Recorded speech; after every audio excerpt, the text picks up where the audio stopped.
ప్రపంచ మానవులరా, మెలకువలో ఎన్నెన్ని కర్మలు చేశారో ఆ పాపము కానీ పుణ్యము కానీ లోపల ఇన్పుట్ అవుతుంది.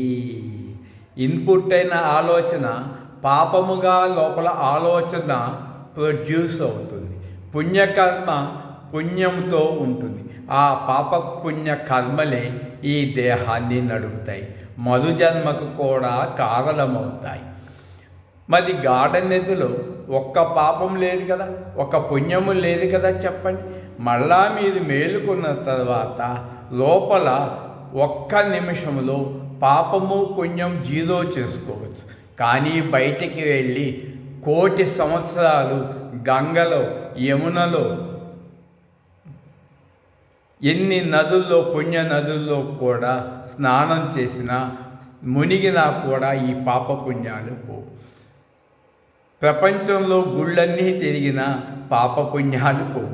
ఒక్క నిమిషంలో పాపం పుణ్యం జీరో చేసుకోండి. నేను జీరో చేసుకున్నాను.